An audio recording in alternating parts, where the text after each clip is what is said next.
We can start, Rob. Hello, everyone. Good evening, all. It's privilege to have Rob Abraham, who is a CTO and Sitecore MVP. He'll take us through integrated DevOps in a Sitecore landscape.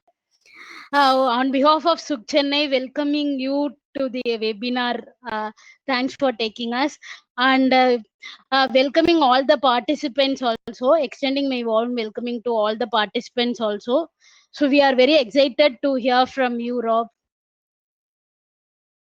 Thank you, and welcome all this evening. I'm, as said, going to take you on a trip to some ideas and learnings that I've made on the DevOps topic. If there's anything unclear or I'm going too fast or too slow, just break in and let me know, because I won't be able to see you, so you can just interrupt me. I'm okay with that. So let's start. Integrated DevOps in the Sitecore landscape. Well, I like to say that this could have been like a fairy tale on how things could have been, but I don't want to. I don't want to dream only. I also want to really show you a showcase of a real team working on a Sitecore project that we can use as a reference case. So what I've done, I took a team that had up to 19 releases within 1 month, where we had only 2 working days, and where releasing is really part of the definition as done. As an example, we roll content back and forth, and we really take DevOps seriously as a team. I also should say, I will include some examples that may not fit the technology you're using, but I like to share the ideas and the way of thinking, the mindset. So what is this talk about?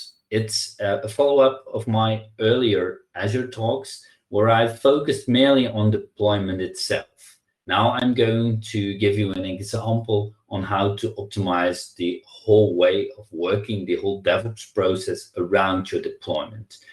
I'm going to talk about how to embed DevOps processes into the development process and Scrum process optimally, and how a mature DevOps process of delivering Sitecore software should look like. And frankly, it's all about developer productivity. But first, let's go back to those deployments, because, well, I found this one very funny, because I think a lot of people, mostly developers, but even maybe more the customers, are scared of deploying because you're potentially breaking production, right? And I bumped into quite a few cases where customers of us didn't want to release too much to maybe lower the risk. And I also found this meme, which I think is brilliant, because it describes perfectly well how I used to feel when deploying. Like, okay, it's very exciting. There's a lot going on. I think I'm under control, but actually not so much. So our motto for today is that releases aren't scary. They shouldn't be. And you can't minimize the risk by throttling them, by doing less releases. Actually, if something is scary or difficult, do it more often and you'll get better at it. And that's the basics of the fundament of the DevOps mindset. So a higher frequency gives you more experience. It's kind of like iterating with Scrum. And also, you'll automatically start automating things that bother you along the way, and that's going to help you. So what do we want? We want to focus on, well, development or development tasks that add business value. And the business value here is maybe even more important than development, but of course, we're developers. We want to be able to release whenever we want, and as many times as we like, frankly. You should iterate, because that makes you able to try out new ideas. And you should be, as a team, in full control over your complete development environment, but also test, acceptance, and production. And I'm aware that there are some maybe teams and maybe people now listening that say, okay, I'm not allowed to go in production, or we have arranged this differently in my company. But then still, I think the process on delivering software is something you can have some control over in some way. So I hope this also is a useful talk for you as well.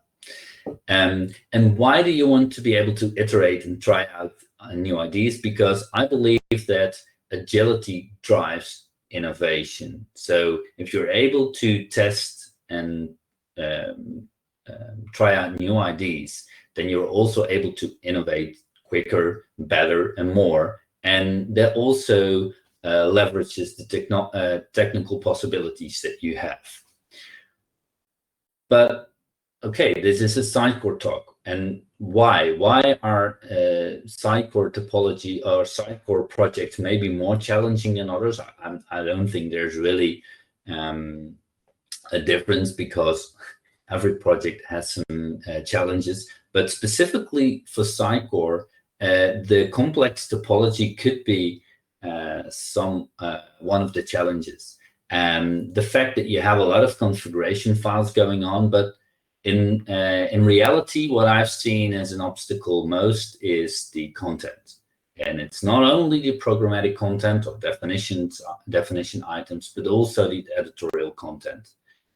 On the bright side, we have very powerful tool set like Azure DevOps, and we can script everything. And that's one of the important tools that you have as a DevOps team.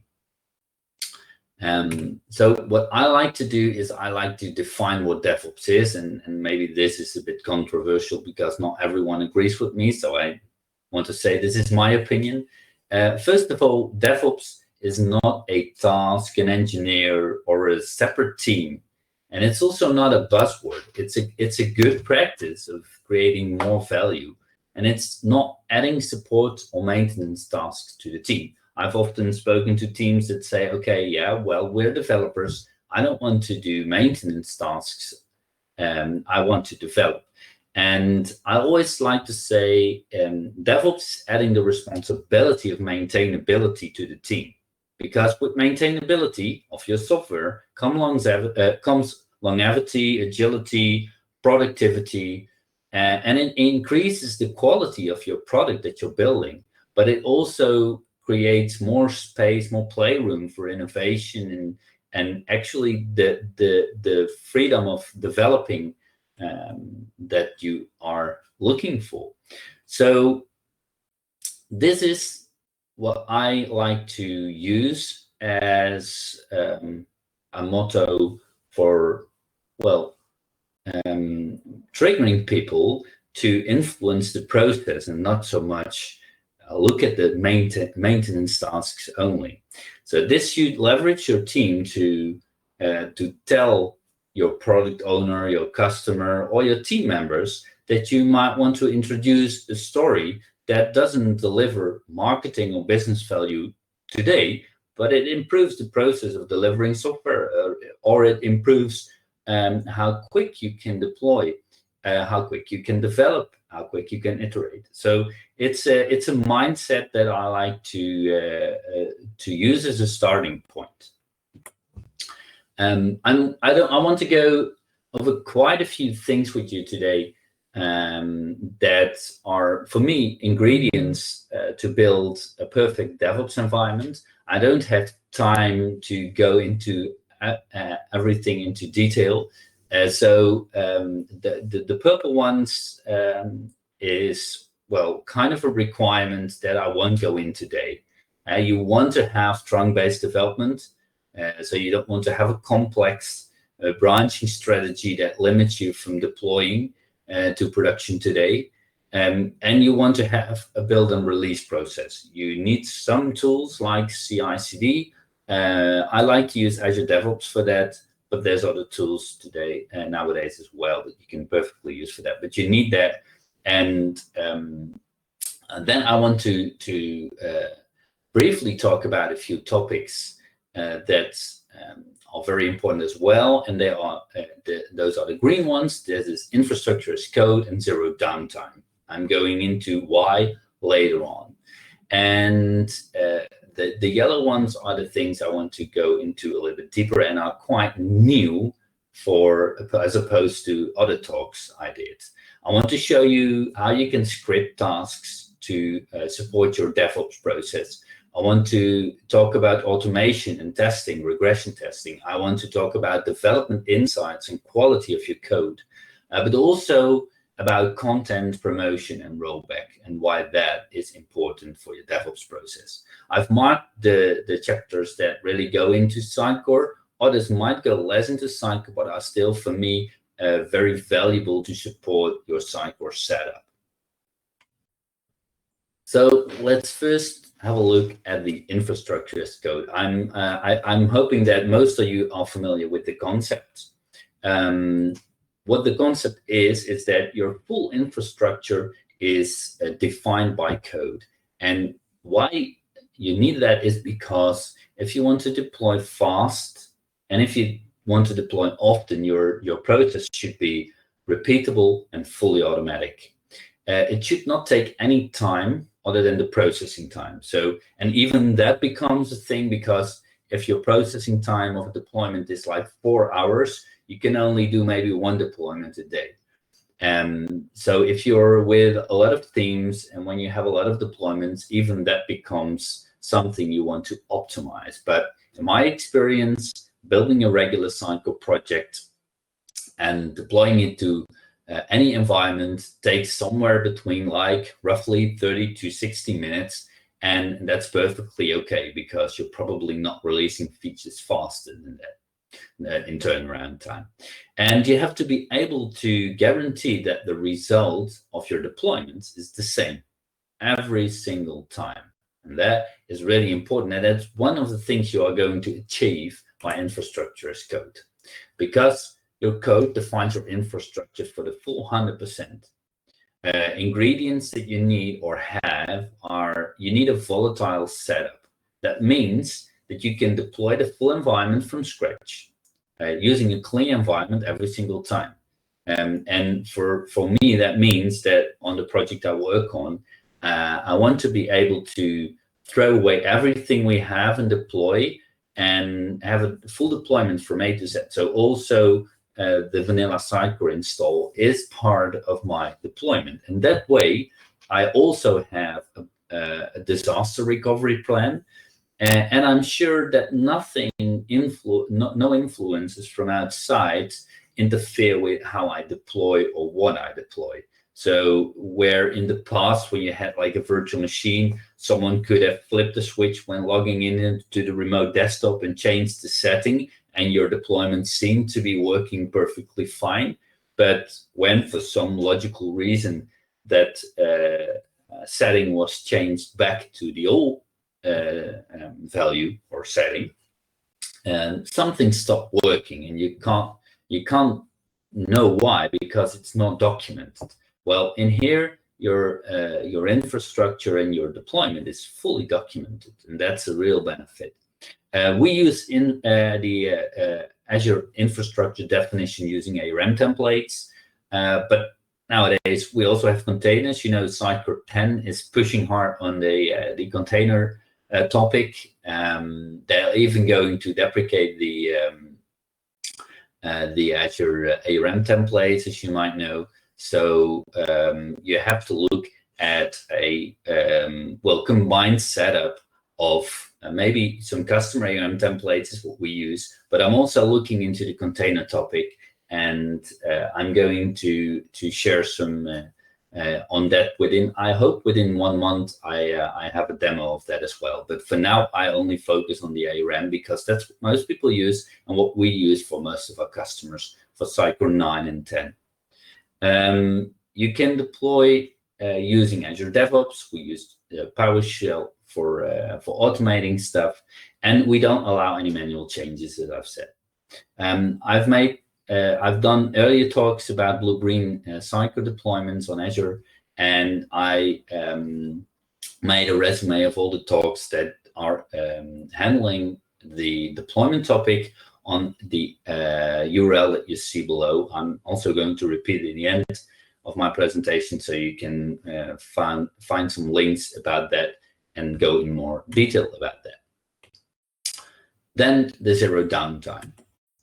This is very important, because if you want to release like daily or more than once a day, you can't do it during the office or peak hours when you have downtime. So you're limited by that. So that's one of the things you need to get rid of. And what you want is you want to go to a real zero downtime deployment. And that means that product owners, customers, business owners will be fine with releasing. They are going to love that when there's something they want and it's a small change, you can deliver it during the day. And instead of being hesitant of letting you deploy, they are going to want you to do it. And I think that's an important change. There are some things that I found out that help in creating a zero downtime. The scenario that I'm talking about is using Azure staging slot for web apps, because that's for us the preferred technology that we use. Well, I think that maybe few of the things I'm mentioning also apply to other technologies, but for now, let's focus on the web apps. You have some slot settings, and what you do want is you don't want to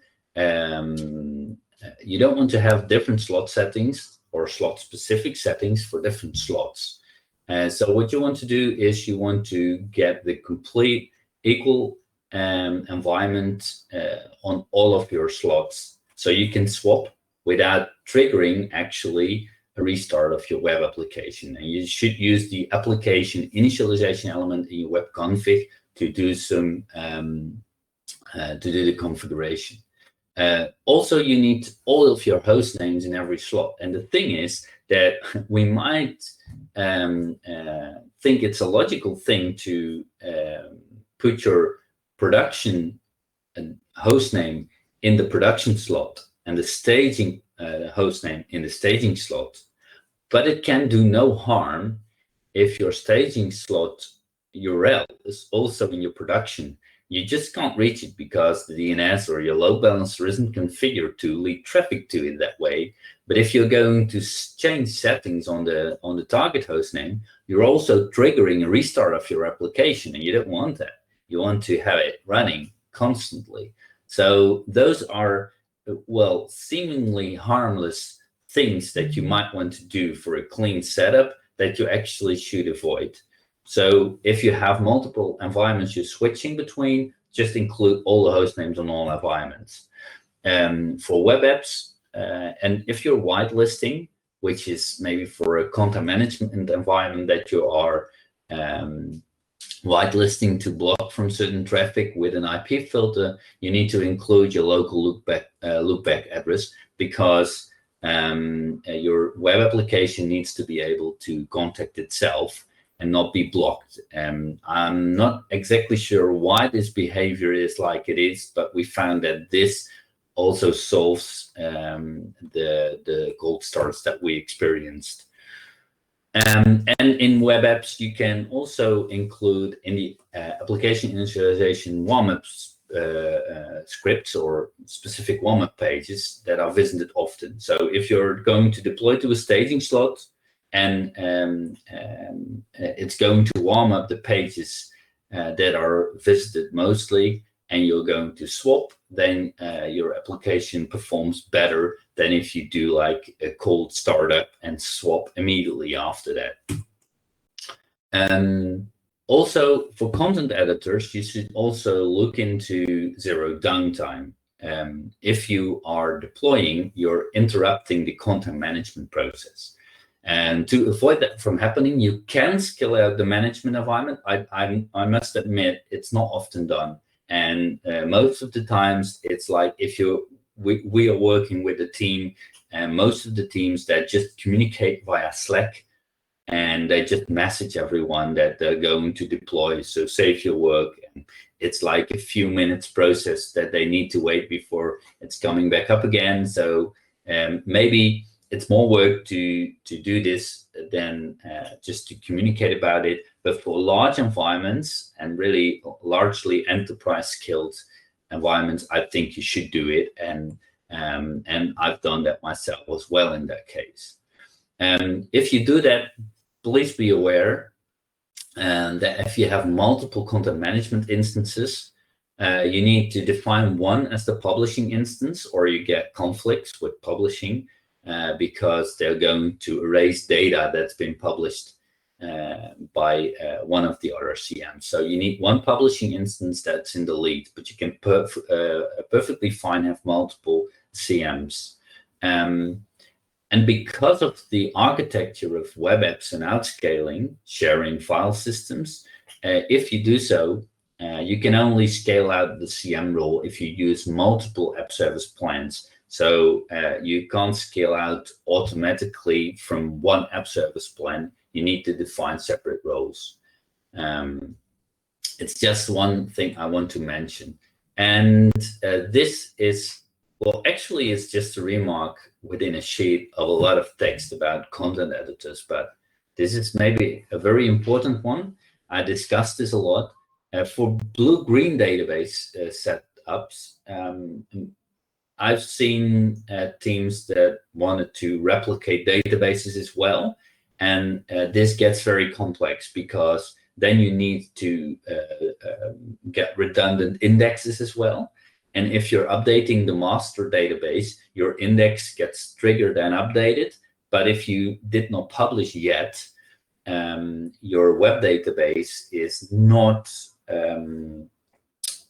representative to the index that's already being built up on the new version. So if you're going to do blue-green on a database setup in Sitecore, you actually are, or you actually need to have two sets of masters, two sets of indexes, and maybe even switch the web database. And that's becoming complex very quickly.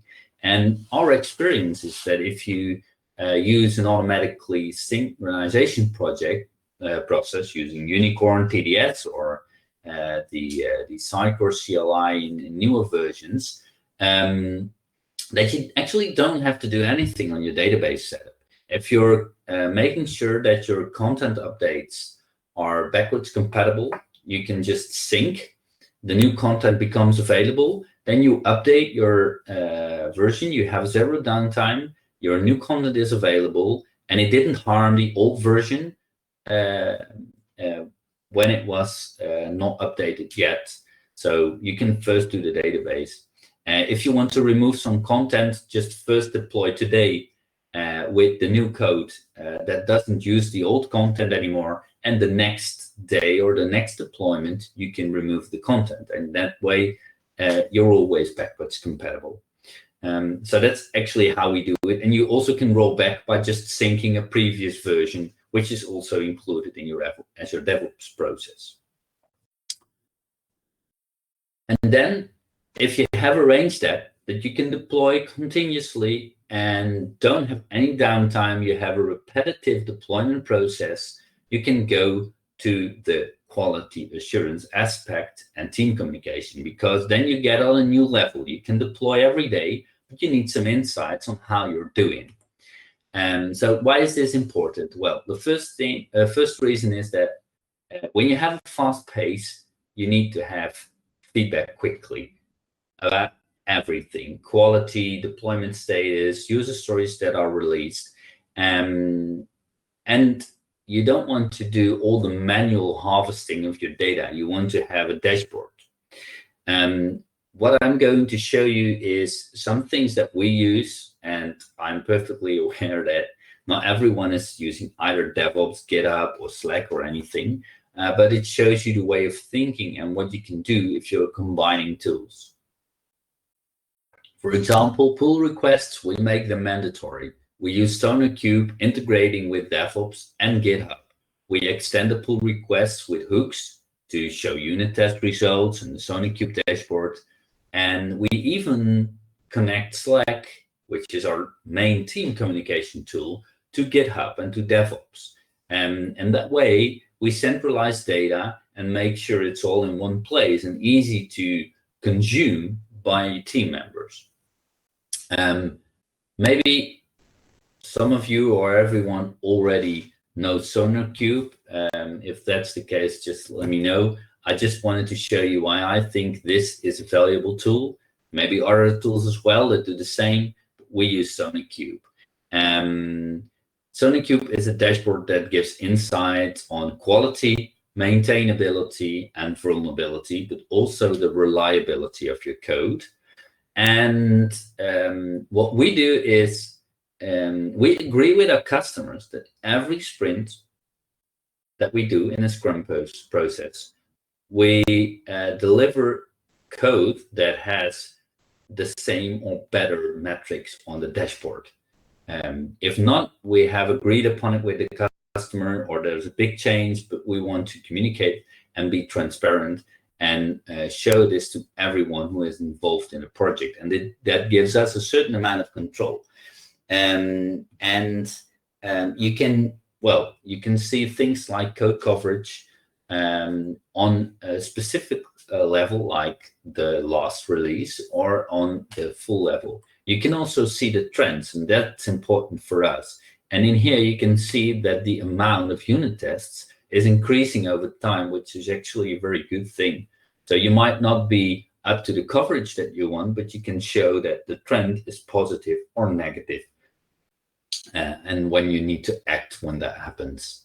But apart from coverage, you can also see bugs on, well, reliability. You have here security or maintainability. I think there are three very important aspects for your team to control when you are in a DevOps team.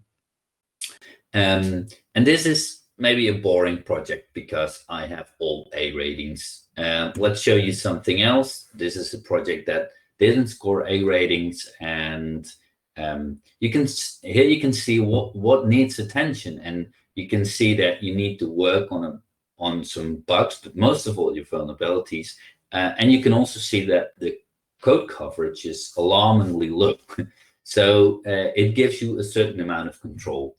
You can drill into, not going into detail about this, but you can drill into specific errors that appear in your code and you need to fix. And what we do is we use this as stop work. So whenever a developer has some time on his hands, he will go through the dashboard and fix a few errors. Some errors are like a few minutes to fix. Sony Cube even says 5 minutes. I think this is actually less because we need to replace the also wrongly spelled Sitecore reference here because it's exposing data about your system to the outside world. But if you do it like this, you're cleaning the campsite. You're leaving the campsite cleaner than you found it, which is the saying that helps you improving the code quality.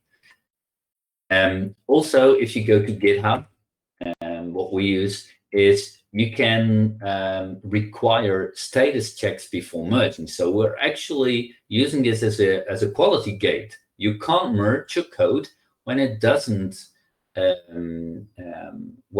have the right quality as we perceive it. So what we've done here, we created a separate build pipeline, and we have named it PR because it's specifically created for pull requests, and we include it in GitHub. So we can have a release process that really releases the code and prepares everything, but we can also only use the tests, the quality tests, and put them in a separate pipeline and link them to GitHub. We've also included Sony Cube here, and what that does, it gives you a dashboard when you have a pull request.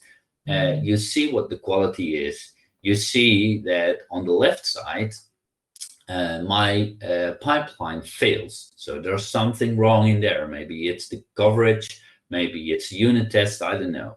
And you also see that Sony Cube is running to retrieve a status and telling you it's fine or not. On the right side, you see when all checks have passed, I'm able to merge. Or obviously, if you're an admin, you can ignore this and still merge. So there's also always an escape. But it gives, again, it helps developers to not worry about the quality, about regression, etc. In Azure DevOps, you can also see the code coverage, and you can see the amount of tests passed. We use things like labeling our pull requests, also to get insight, to communicate with your developers what you're doing.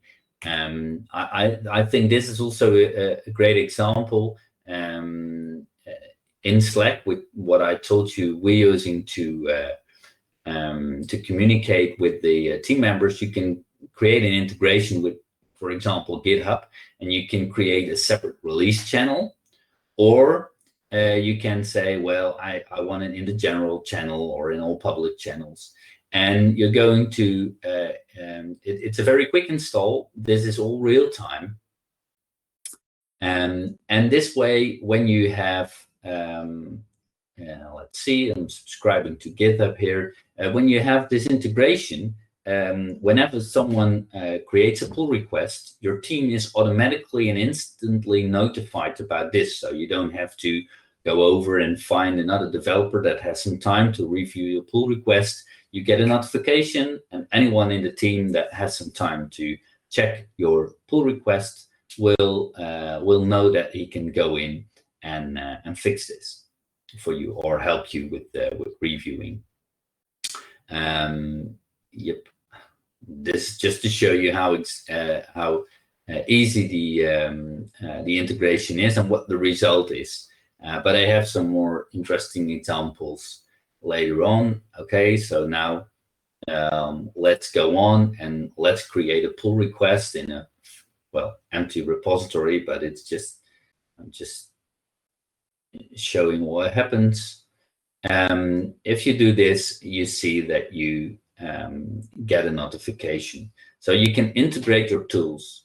And what we've learned is that if you start combining your tools, you're making it easier for yourself, you're sparing some time, and you'll become a more powerful development team. But there's more, because you can also create your own integrations. I've now only used off-the-shelf ones, and we're going to look into scripting. Because with DevOps comes great responsibility. You have more responsibility as a team, literally, but you also have more tasks. And with the tasks, well, that's one of the downsides, or maybe the pitfalls I've heard. You have less development time. And that's not what we want. So that's why, because we don't want to lose on productivity, we start to script things. And I have something I wanted to share you because I think it's awesome, and I've only seen it a few times in some teams of ours, and I think more teams should do these kind of things. The example I have is we have an agreement with the business owners that upon each release, we create a summary of all the user stories that are deployed to production or any environment. And that meant that one of the developers should go into the work log, find the stories that are finished, go to the pull request, see which ones are closed, gather the data, create a list, say, well, let's say this story is finished, this is not, this is delivered to production, this is not, and then he would communicate that to everyone. Now, we found a way to actually automate this. Our solution is create a PowerShell script and define a Slack app and host that in Azure Functions. I'm going to show you why Azure Functions, and it's also an example of an integration. So I'm not going into the details of the implementation here. And what you see here is we created what we call a release bot. And we can ask within Slack, again, because that's our main communication tool, we can ask about the status of production. What is the latest release? the latest build. We can also see the status, and this one takes a few seconds. We can get a list of all the stories that have been delivered to production. And this, I think, is awesome because it's a great example of, hey, I as a team want to have full control and insight, but I don't want to do all the repetitive, cumbersome, and boring tasks. So I'm going to automate it. And this takes some time to develop, but it saves some time in the end and gives you control back. So as I told you, not going to in the details of the script, and it may not be the prettiest script, but it's just an example of how easy it is. Also, you should not edit your function within Azure portal, but you should push it from Visual Studio. But for the sake of showing you an example, here you see that you can, from GitHub, require a list fairly easy. And you can generate the release notes and stuff for Slack quite easily as well. Here you see that we call the Azure function, excuse me, to retrieve the information, and we've created in Slack our own app, which is also quite easy to do. Going to it very quickly, yep, you can define some commands, and you can hook those commands to your Azure Functions code that runs some easy PowerShell or C#, or there's some more languages supported.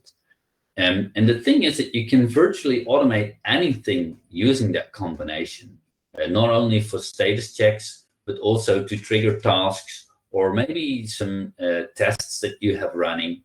And I think it's a very powerful addition to your DevOps toolset. But the most important thing here is, and that's why Azure Functions is so great, is it doesn't add maintenance. If you would do this and set up a new project and have to create a new CI/CD build or release, and you have to put up a web app or a VM, you have to maintain that as well. And it's going to be counterproductive because you're making your landscape way more complex. And from what I've seen, Azure Functions is a perfect way of having a small script, taking away some work without increasing the maintenance of your team. And then one of the very important things of releasing very often is automated testing. If you are releasing daily, you actually require a good coverage of your code, and that means both the unit testing of your backend, but also the front-end testing, because this guarantees the stability. I don't think coverage is a goal in itself.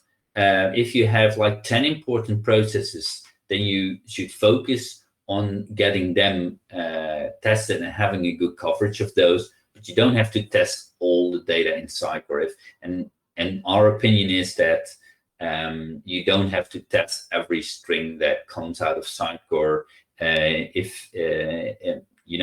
Sitecore tested the product themselves, and it works fairly good. So you should focus on the things that are very important to you. So if you have integrations with backend systems, or if you have like a subscription flow or any important user flow that you need to be able to service your customers, that's the thing you should focus on. And then be sure to include those in your build and release process, because insight is key here.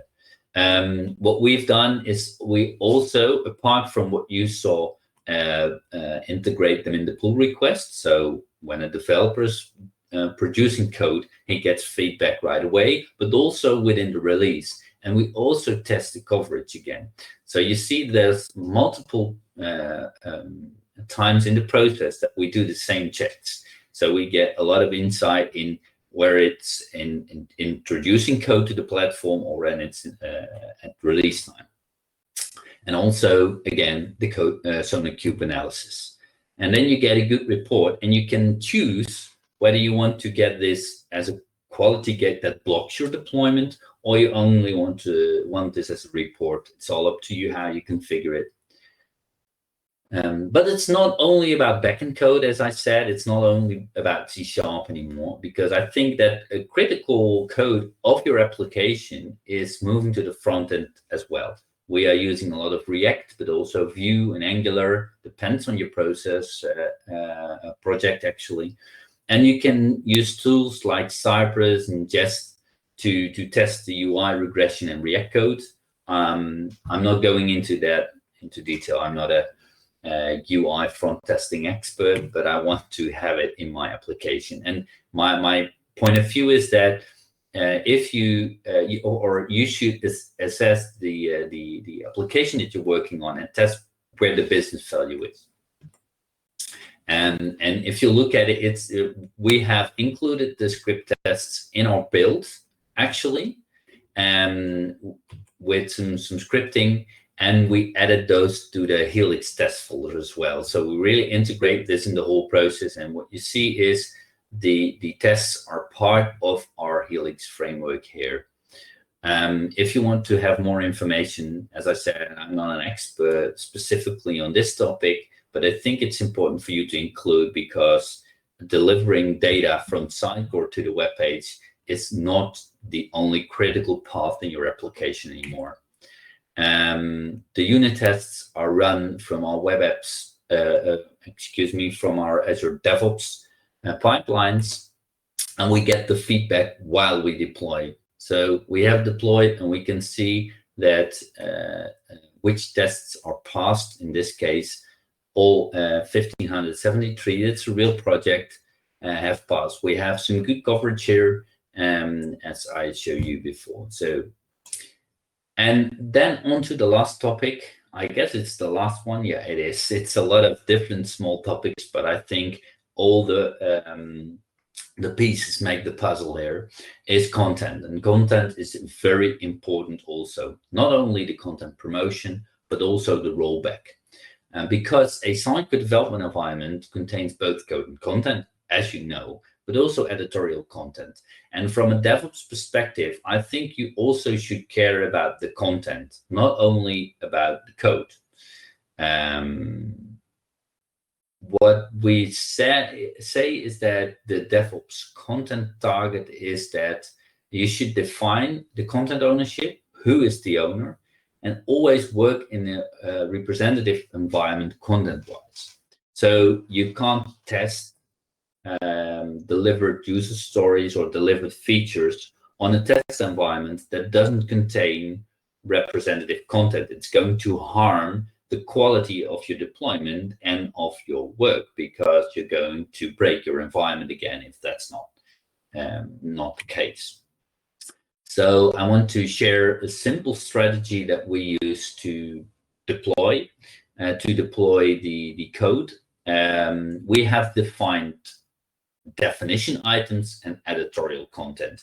Definition items, that's I think a regular Sitecore term also, referring to templates, layouts, settings, all the things that are required for your code to run as you intended it to, and it's managed by the development team. So this part of the content is owned by developers, and we use, but you can also use TDS, of course. We use Unicorn for that a lot. And what is not in this slide, but I think it's a good thing to mention, is that we even made a distinction between sharing the development content among developers and deploying into production. Because when we share it among developers, we actually include everything in the platform. So even the test content that is created by developers and is actually some kind of editorial content, only not created by the content editors, is shared via Unicorn between developers as well. But we have multiple Unicorn configurations, and the one that goes to production only promotes the definition items. And then we have the editorial content, and that is owned by the content editors. It's like, well, your media library, it's the home item with the content and everything that is created in the experience editor. What we do here is we sync that via RESL. And why do we do that? Well, because RESL is not only a tool that has a UI, but can also do scripted sync. And what we did here is we created a script that synchronizes everything back to, well, development, or maybe you can sync something back to your staging or your test environment. And then we have a small gulp task that executes this RESL file. And what you see, this literally takes only 30 seconds. And we have made it so that we can execute this gulp task from Visual Studio. And if a developer wants to have real-time representative content from production, he can just hit the button, run the gulp task, and within 30 seconds, he has the right content to test with. And this increases your quality also. So I think that's a good content governance tip. But I have more, because you should define ownership, and you also should determine how and when to sync your definition and editorial items. So you should determine with your team if the content is also included in the definition of done or not. I've seen teams that even have the content editor included in the team. So when they deliver a feature to production, the final content is also promoted and included. It's any way you like it, but you have to agree on it, upon it.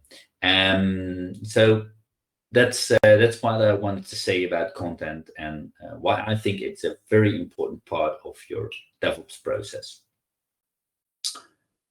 So to round up, well, I think we can come to a conclusion on what DevOps is, or what I think what DevOps is, but I'm also very curious what you think, what you saw, and maybe you have any suggestions for me or anything to discuss. But in my opinion, what we've learned is that we need to really spend some time in optimizing our DevOps environment. That is infrastructure and process, but also scripting, and the importance of delivering fast and quick without any downtime. Also incorporating the content. I think your process should be as fast and agile as your team, and it's your team's obligation to create your ideal ecosystem to work in. So I can say be lazy in a good way. Make sure that you can spend the time on the things you like as a developer. And with that, I want to end my talk. If you want to check out some references I've made in this talk, you can visit my website on the integrated DevOps topic. And you can also, of course, contact me via Twitter or via Slack if you want, and have some further questions or suggestions if you want. Thanks for your attention. And if you have any questions, please let me know.